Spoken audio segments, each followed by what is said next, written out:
अस्सलाम वालेकुम मेरे अजीज़ दोस्तों और प्यारे साथियों। आज हम आपको स्त्री समाज की कुछ महत्वपूर्ण बात बताने जा रहे हैं। ज़रा गौर फरमाइएगा।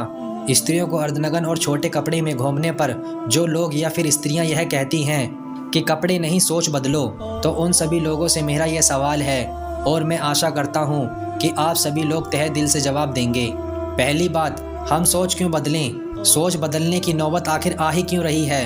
आपके छोटे और गलत पहनावे के कारण दूसरा आखिर अंधा क्यों हो जाए?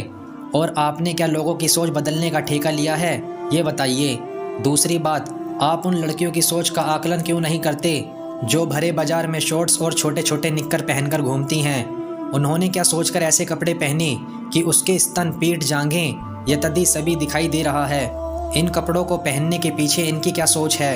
एक निर्लज और घटिया सोच वाली लड़की चाहती है कि पूरा पुरुष समाज उसे देखे, तभी तो इतने अर्धनग्न वाले कपड़े पहनती हैं, जैसे सोफिया अंसारी, उर्फी जावेद जैसी अत्यधी लड़कियां।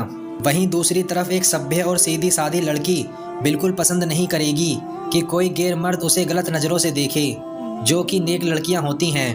मैं उन लड़कियों से यह बात कहना चाहता हूँ जो बेशर्मी की हदें पार कर रही हैं कि अगर सोच बदलनी है तो क्यों ना सोच हर बात को लेकर बदली जाए। लड़का अपनी निगाहें क्यों नीची करे? आप लोगों ने क्या सोचकर ऐसे कपड़े पहने? सपोज आपको कोई अपनी बीच वाली उंगली का इशारा करे तो आप उसे गलत मत मानिए, सोच बदलिए। वैसे भी उंगली में तो कोई बुराई नहीं होती। अगर आपको कोई गाली बके तो उसे गाली मत मानिए, उस गाली को प्यार भरे शब्द समझिए। हत्या, डकैती, चोरी या बलात्कारी या आतंकवाद यतदी सबको लेकर सोच बदलिए।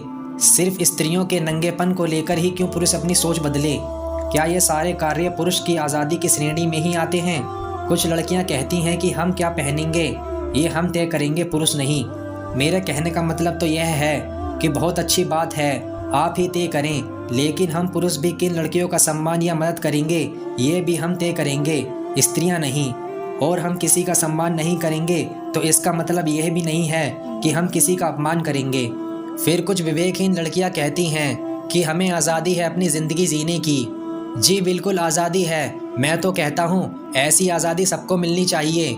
व्यक्ति को चरस, गांजा, ड्रग्स, ब्राउन शुगर लेने की आज़ादी हो या गाय भैंस का मांस खाने की आज़ादी हो, बेसाले खोलने की आज़ादी हो या पोर्न देखने या बनाने की आज़ादी हो, हर तरफ से व्यक्ति को आज़ादी हो, सभी चीज़ की आज़ादी हो।